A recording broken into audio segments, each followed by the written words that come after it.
Hello everyone dear student, आज हम chapter 5 as you know my dear student we have completed all the chapters 8। हमारी book में 8 chapter हैं, 8 के 8 हम कंप्लीट कर चुके हैं।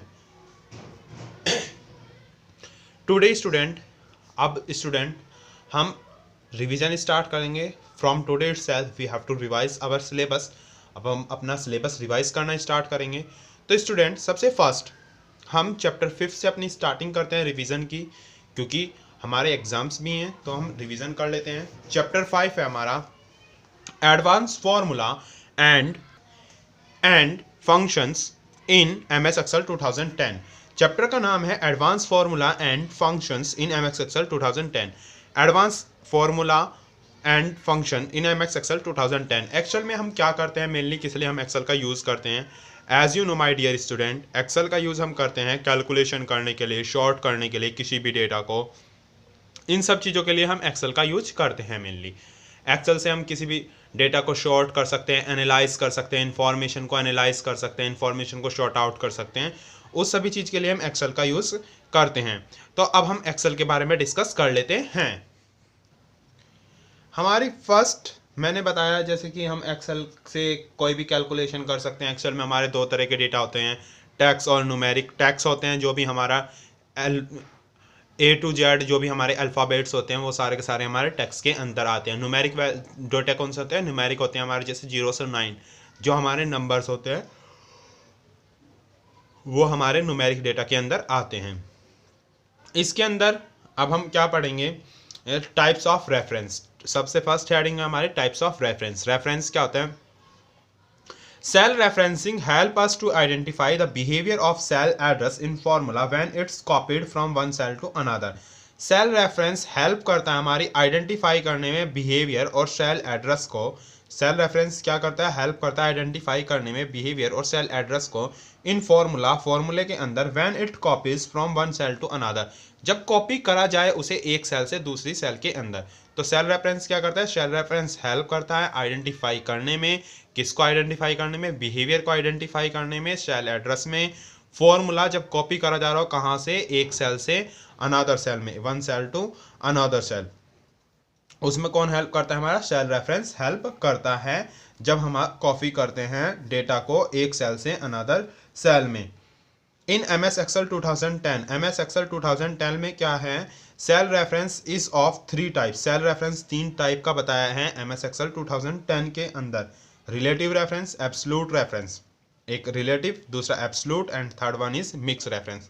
3 रेफरेंस बता दिए इन्होंने, relative, absolute and mix reference.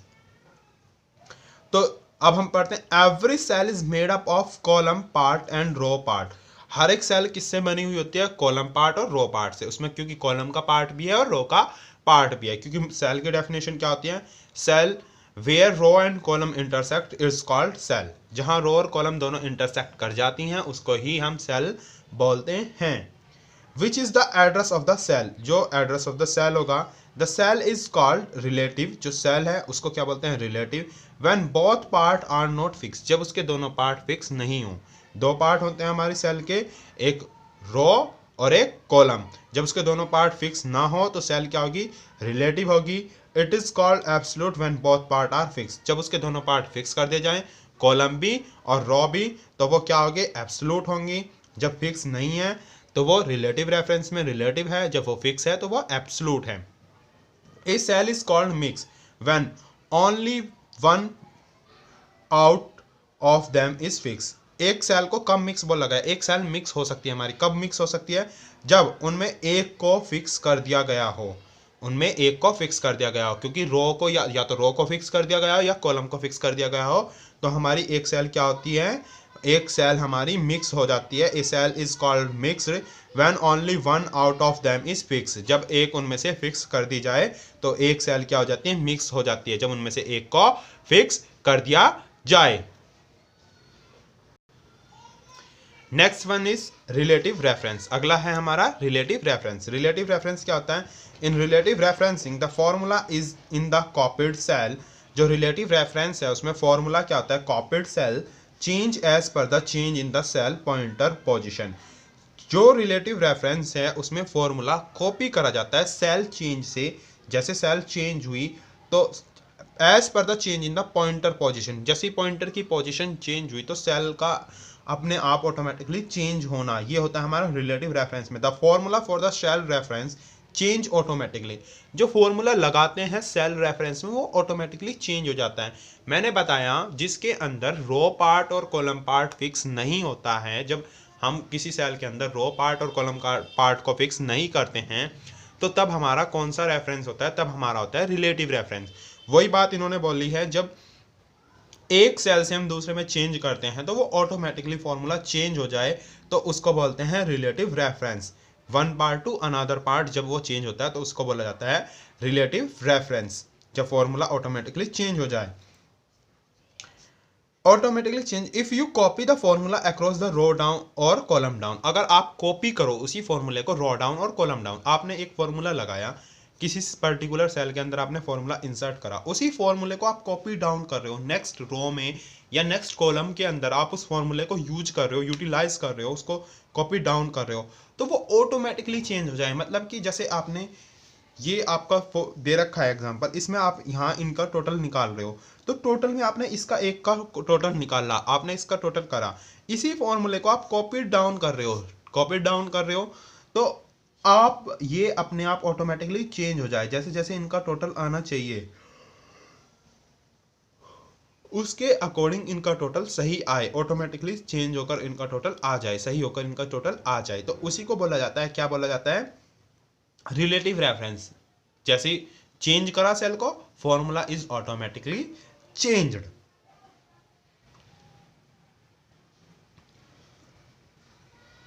For example if formula is in D3 is B3 into C3, एक एग्जाम्पल ले लिया, अगर फॉर्मूला हमने D3 सेल के अंदर लिया, ये हमारी D सेल है और यहाँ से ये थर्ड है, हमने D3 सेल के अंदर फॉर्मूला लगाया, फॉर्मूला है B3, B ये वाली और इसकी थर्ड सेल ये B3 मल्टीप्लाई C3, C ये है हमारी और 3 ये है तो C3, B3 और C3 की हमने मल्टीप्लाई करी। The cell address in the formula change automatically when copied vertically, cell address automatically change हो जाएगा जब इसे कॉपीड करा जाएगा वर्टिकली। जब मैं इसी फॉर्मूले को D4 में लेकर जाऊंगा तो फॉर्मूला क्या हो जाएगा, B4 मल्टीप्लाई C4, B4 की मल्टीप्लाई किससे, C4 के साथ हो जाएगी, अपने आप ऑटोमेटिकली फॉर्मूला चेंज हो जाएगा इस तरीके से।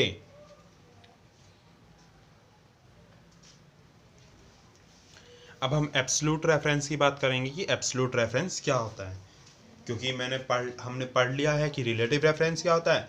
रिलेटिव रेफरेंस में जैसे ही हम नेक्स्ट सेल में जाते हैं तो हमारा डेटा चेंज हो जाता है, फॉर्मूला ऑटोमेटिकली चेंज हो जाता है। अब एब्सोल्यूट रेफरेंस पढ़ लेते हैं। एब्सोल्यूट में ए जैसे ये डॉलर का साइन यूज करा, इस sign use for identify absolute referencing, इस साइन का यूज किस लिए करा जाता है, आइडेंटिफाई करने के लिए एब्सोल्यूट रेफरेंस को। इस साइन का यूज करके हम क्या आइडेंटिफाई करते हैं, एब्सोल्यूट रेफरेंस को आइडेंटिफाई करते हैं। इस साइन से हमें पता चलता है कि यहाँ पर कौन सा रेफरेंस यूज हुआ है, एब्सोल्यूट रेफरेंस का यूज यहाँ पर हुआ है, इससे ये पता चलता है। It is use along with row and column number in the cell, ये यूज होता है किसके साथ, रो और column number in the cell, row और कॉलम नंबर के साथ सेल के अंदर। For example dollar sign use करा, बी डॉलर साइन का यूज करा, 3 इज एन एब्सोल्यूट रेफरेंस, इन दोनों डॉलर साइन का यूज करके लिख दिया एब्सोल्यूट रेफरेंस, ये क्या है, एब्सोल्यूट रेफरेंस है। When the formula is copied across row और रोज और डाउन, जब फॉर्मूले को कॉपीड करा जाए अक्रॉस रोज और डाउन में, जब फॉर्मूले को कॉपीज करके अक्रॉस करा जाए रोज और डाउन में, कॉलम में, इट्स रिमेन अनचेंज, वो क्या होगा, अनचेंज होगा, वो चेंज नहीं होगा, रिमेन अनचेंज, वो अनचेंज रह जाएगा। मतलब कि जैसे वहाँ पर हम फॉर्मूले को D3 से D4 में लेके जा रहे थे तो फॉर्मूला चेंज हो रहा था, D3 में हमारा फॉर्मूला था B3 इंटू C3 और D4 में जाके वो फॉर्मूला क्या हो रहा था, B4 इंटू C4, लेकिन यहाँ पर फॉर्मूला कैसा रह जाएगा, B3 इंटू C3 ही रह जाएगा, वो फॉर्मूला चेंज नहीं होगा। जो कैलकुलेशन उसने प्रीवियस सेल के अंदर करी है वो ही कैलकुलेशन देगा, वो चेंज नहीं होगा, it doesn't change and this sign show the absolute reference. इन्होंने बोला in this example D3 has a formula. इस एग्जाम्पल में उन्होंने लिया D3 सेल के अंदर एक हमारा फॉर्मूला है। जैसे वो फॉर्मूला क्या है, $B $3 into 5 as it is the copied. अगर हम इसे कॉपीड करते हैं, it does not get change in the cell address, वो चेंज नहीं करेगा सेल एड्रेस को। जैसे मैंने यहाँ पर इस फॉर्मूले को लिखा, इस फॉर्मूले को यहाँ D3 सेल के अंदर लिखा, $P $3 इंटू 5। अब मैं इसे यहाँ पे कॉपी कर दूँ, मैं D4 में या D5 में इसको मैं कॉपी कर लेता हूँ, तो ये क्या रहेगा, $B $3 इंटू 5, यही रहेगा, वो चेंज नहीं होगा, एज इट इज़ रहना है, कोई भी उसमें चेंज नहीं आएगा, माइल्यूटली चेंज भी नहीं होगा। ये बात इसमें बोली गई है। अब हमने रिलेटिव रेफरेंस भी पढ़ लिया, एब्सोल्यूट रेफरेंस भी पढ़ लिया। अब हमें पता चल गया है रिलेटिव रेफरेंस में क्या होता है, एब्सोल्यूट रेफरेंस में क्या होता है। रिलेटिव में हमारा कोई भी पार्ट फिक्स नहीं होता, ना रो पार्ट फिक्स होता, ना कॉलम पार्ट फिक्स होता। एब्सोल्यूट रेफरेंस में हमारे दोनों पार्ट फिक्स होते हैं, रो पार्ट भी फिक्स होगा, कॉलम पार्ट भी फिक्स होगा।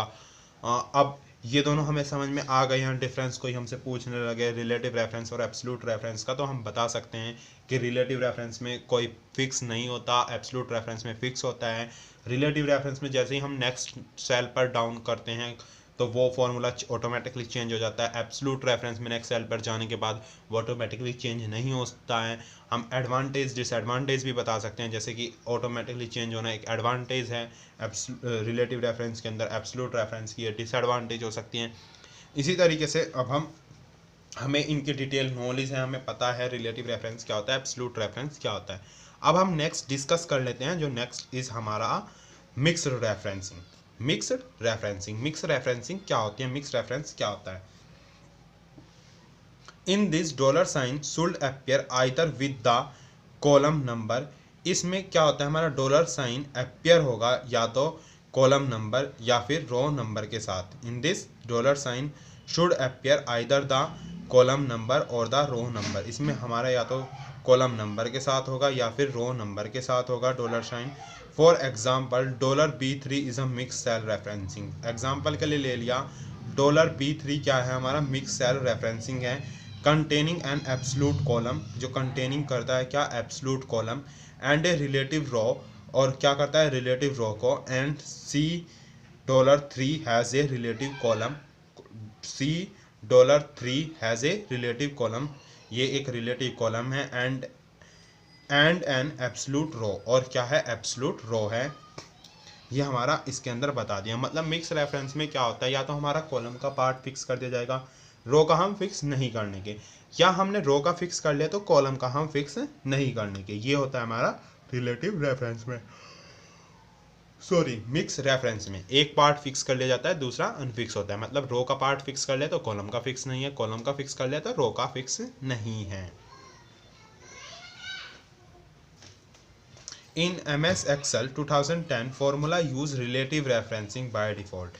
MS Excel 2010 फॉर्मूला कौन सा यूज़ करता है, वो यूज़ करता है रिलेटिव रेफरेंस को बाय डिफ़ॉल्ट। बाय डिफ़ॉल्ट वो होते हैं हमारे जो ऑटोमेटिकली, जो अपने आप यूज कर रखे हों कंप्यूटर ने, उनको बोलते हैं हम बाय डिफ़ॉल्ट। जो ऑटोमेटिकली हों, जो उसने खुद से यूज किए हुए हों, उनको बोलते हैं बाय डिफ़ॉल्ट। तो MS Excel 2010 फॉर्मूले में कौन से यूज़ करते हैं, वो रिलेटिव रेफरेंस को यूज़ करते हैं बाय डिफ़ॉल्ट। जो बाय डिफ़ॉल्ट रेफरेंस आता है वो होता है उनका रिलेटिव रेफरेंस।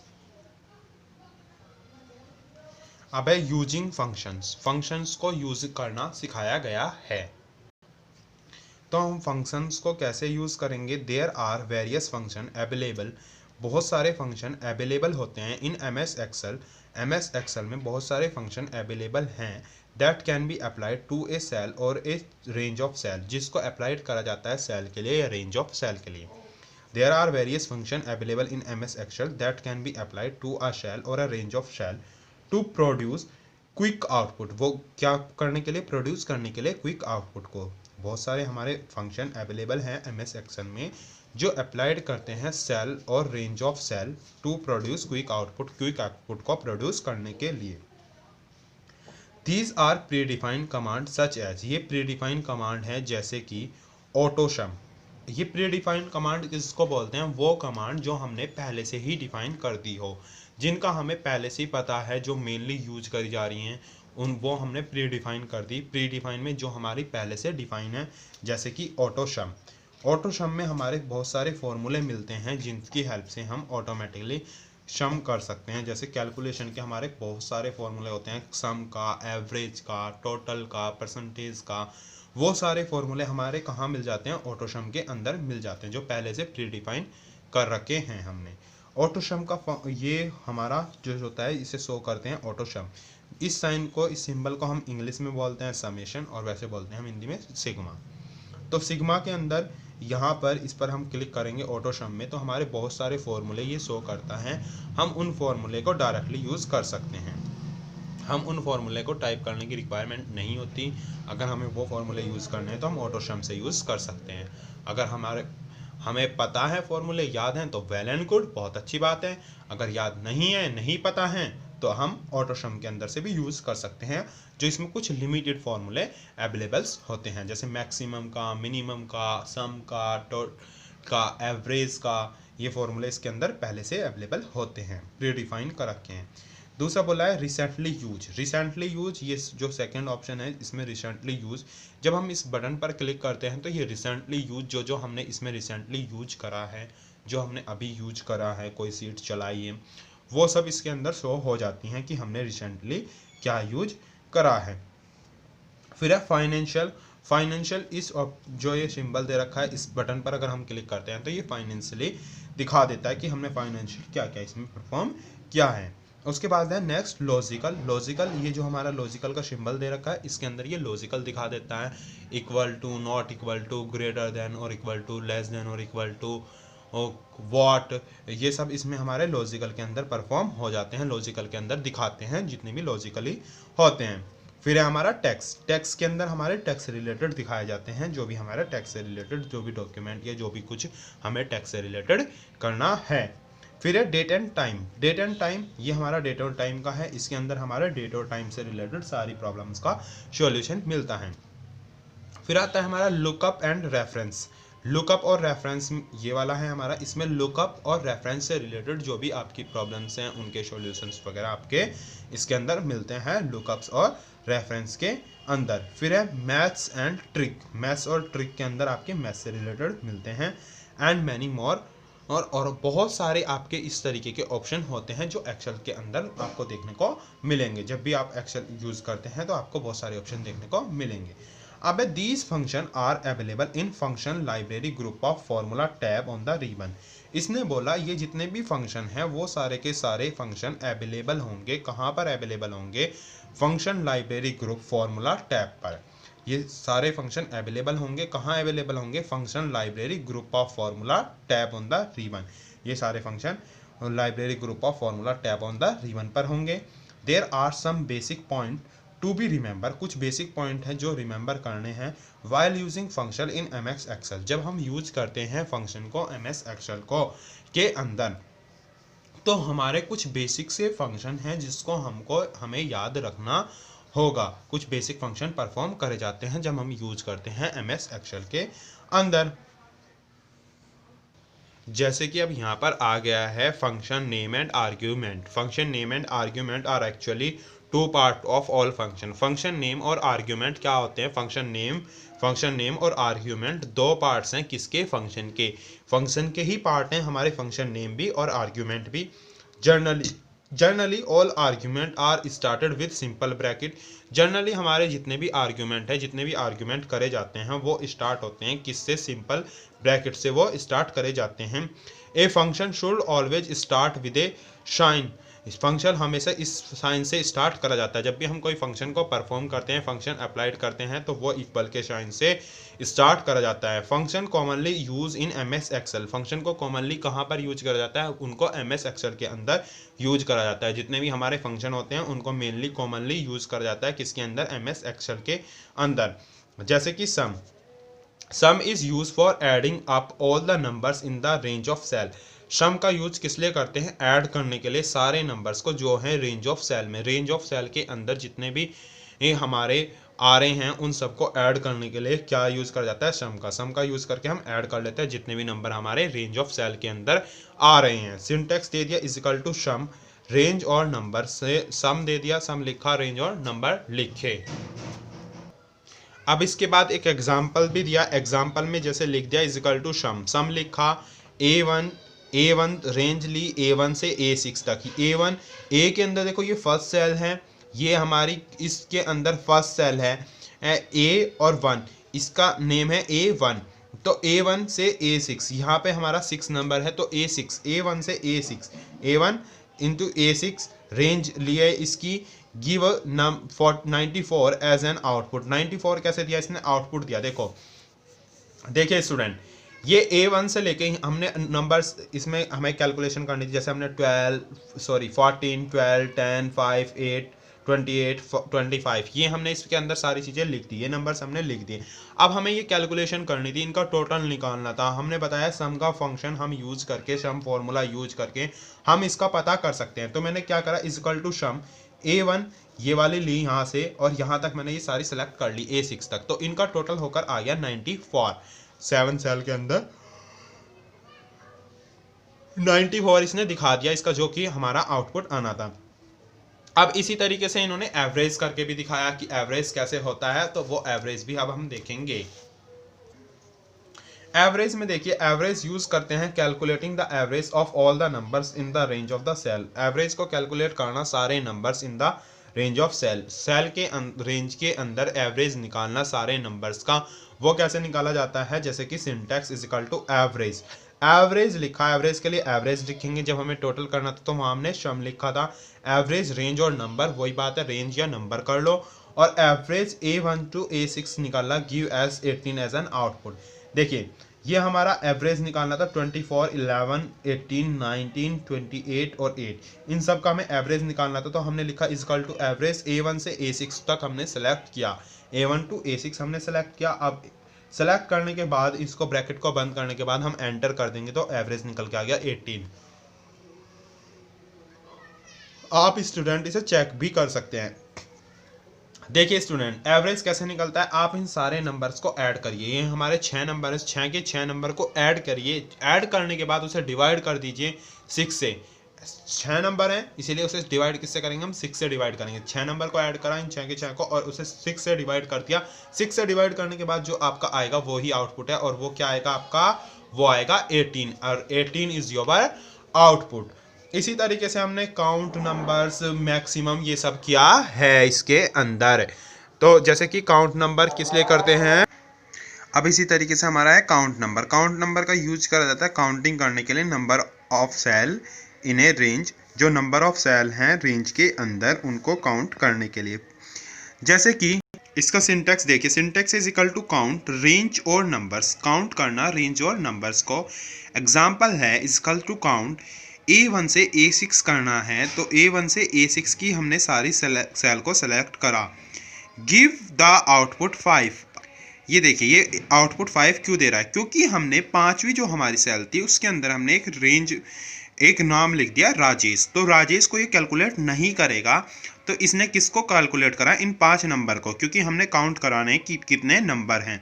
अब हमारे इसमें बीच में टैक्स आ गया, जो कि क्या है, राजेश। तो राजेश हमारा टैक्स है, तो इसने क्या आउटपुट दिया, इसने आउटपुट दे दिया 5, क्योंकि राजेश एक टैक्स है। और हम काउंट करा रहे हैं नंबर्स कि नंबर्स इसके अंदर कितने आ रहे हैं, तो नंबर्स हमारे 5 ही आ रहे हैं, तो इसीलिए ये सही है। लेकिन काउंट इसने A1 टू A6 करा है, तो इसने राजेश को क्या दे दिया, एक वो हमारा एक टैक्स है, टैक्स वैल्यू है, तो इसीलिए उसने उसको काउंट नहीं करा। तो हमारे नंबर्स कितने आए, 5। अब हमें मैक्सिमम वैल्यू काउंट करनी है। मैक्सिमम वैल्यू क्या होती है, जो हमारी सबसे बड़ी वैल्यू होती है, जो लार्जेस्ट वैल्यू होती है, जिसे हाईएस्ट वैल्यू बोलते हैं, वो होती है हमारी मैक्सिमम वैल्यू, जिसको हम किससे काउंट कर सकते हैं, मैक्स से काउंट कर सकते हैं। Max is use for displaying the largest value in a range of cell. Max किस लिए यूज कर जाते हैं, डिस्प्ले करने के लिए लार्जेस्ट वैल्यू जो रेंज में हो सेल की।